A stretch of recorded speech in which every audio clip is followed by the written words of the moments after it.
Well, let's bring you live feeds from the United States, where President Donald Trump and his wife, Melania Trump, are attending a ceremony in Somerset County, Pennsylvania, to remember those killed on the 11th of September. Well, the coronavirus, anyways, has upended the traditions and customs of the annual event.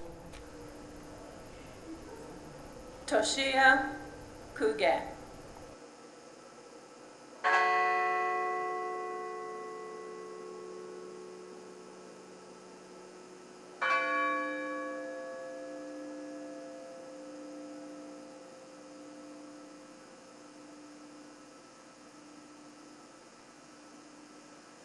Cece Ross Lyles.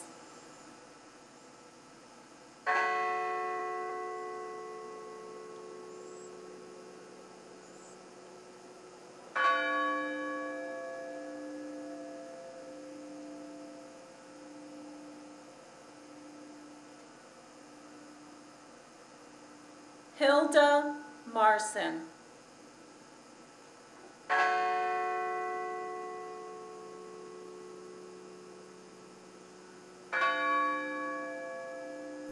All right, there you have it, there in Pennsylvania, where the President, Donald Trump, is attending the Remembrance ceremony with his wife. And you have the remembering and announcing the names of those killed, the nearly 3,000 persons killed in the 9/11 attacks. And after the name has been mentioned, you have a minute of silence in respect to the persons that have died after the attack.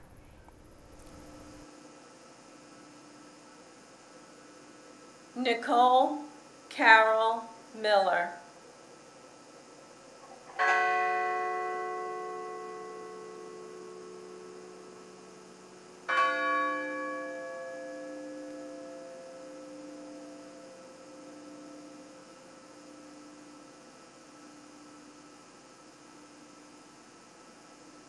Louis J.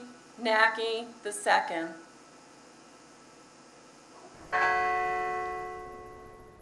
Well, let's get more perspectives into this incident and talk about how it has affected the United States and the world at large. I have joining me the Global Affairs Analyst Sam Fate and Senior Researcher, Institute for Security Studies, Akinola Olojo. It's good to have you join us, gentlemen, on The World Now. Of course, a sober moment there in the United States, and even for a lot of countries in the world, and for the persons that have lost their loved ones in 2001.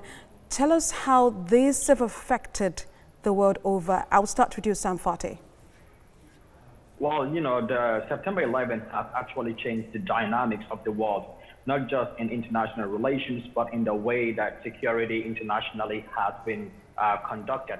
Before, travel was easy, security was more relaxed, but since September 11th, very stringent measures have occurred. In fact, the United States have made it a point of duty to ensure that the port of entry and port of and exit in every country around the world meet a certain standard. If you don't meet those standards, you know, they will put certain restrictions on you, and it makes travel even much more difficult.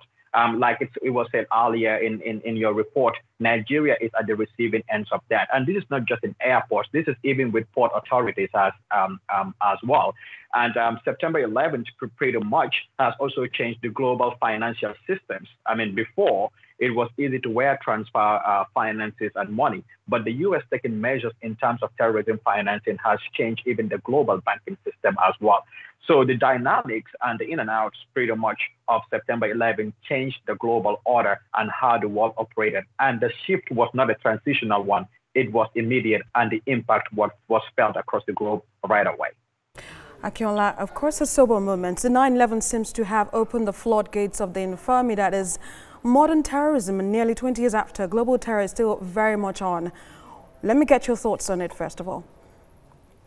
Indeed, I agree with what has been said. Not only did the financial system change, but if you look at the groups active on the African continent, 9/11 provided the kind of inspiration for many of these groups, the oxygen they needed, more or less. So Boko Haram at the time in 2002, if you think back to that period, was actually referred to as the Nigerian Taliban. which in a sense makes reference to the dynamics in Afghanistan. When you look at Al-Shabaab in the Horn of Africa, Al-Shabaab since 2012 pledged allegiance to Al-Qaeda, the same group that was implicated for the 9/11 attacks.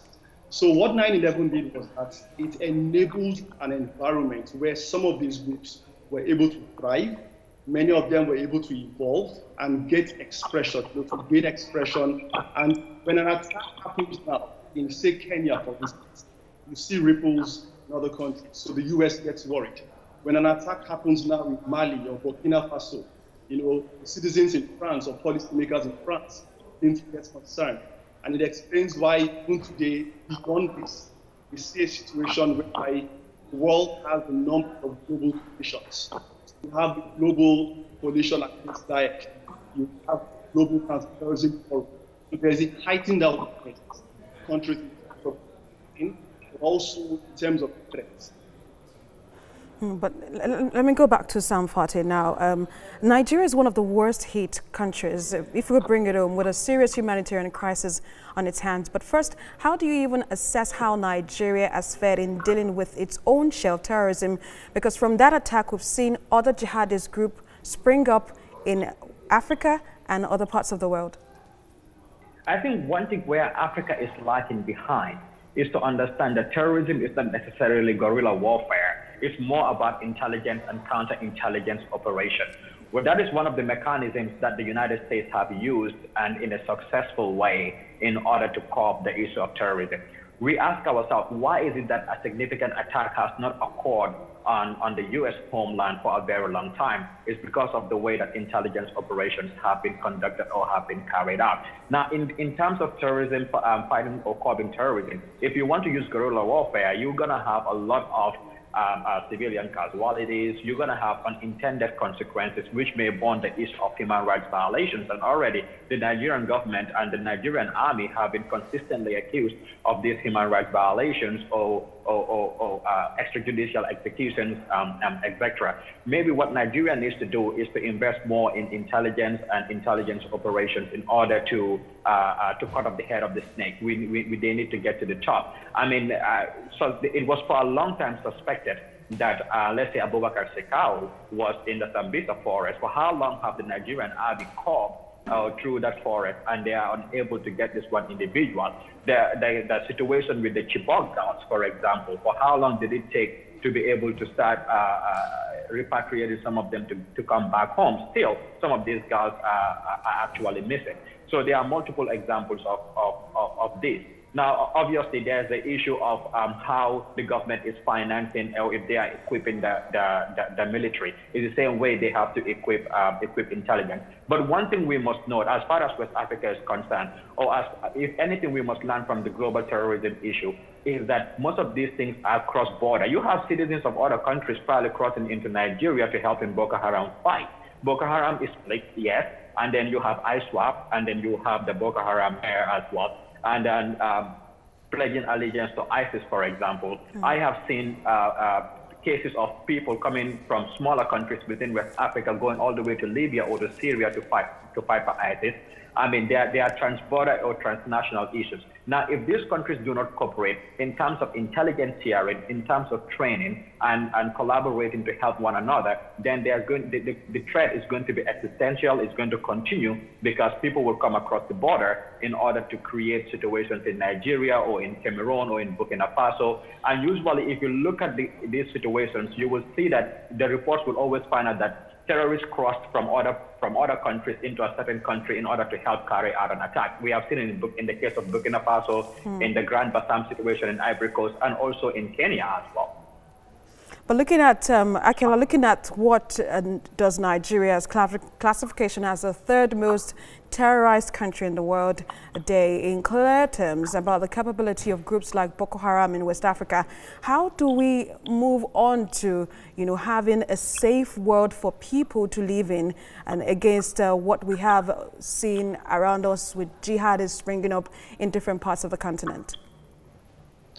No, that's a very important question. I think I agree to some extent with what has been said about the need for intelligence gathering and the timely use of it. But when you look at even the United States, for instance, just to quickly say, while the US may have made progress in terms of intelligence, I think the US itself also realized that they also made mistakes. Even when they went into Afghanistan, it took almost 18 years for the United States to realize that the use of military might was insufficient. And now we see them dialoguing or trying to dialogue with the Taliban. So when you look at Nigeria, there is a lesson to learn. It goes beyond just intelligence. That is important, but then we need to engage local community actors. We need to tackle the ideology. And one of the ways we can do this is to come up with counter narratives. And to do that, we need to engage those who are familiar with the doctrinal elements that is required to challenge those narratives. So the Islamic clerics, for instance, the religious leaders, we need to engage even ordinary community members who have knowledge of what is happening on the ground. We need to strengthen the criminal justice system. We need to go beyond that and even to some extent engage even the private sector in terms of providing technological solutions to better manage the borders. My colleague mentioned something about the borders. So we need to engage the private sector. But we must recognize that the use of force is not enough. So maybe we need to explore dialogue to some extent. It's a very sensitive idea, but then we must complement military might with other strategies that will help. Global Affairs Analyst Sam Fati and Senior Researcher Akinola Olojo, thank you so much for joining us on The World Now. Thank you for having me.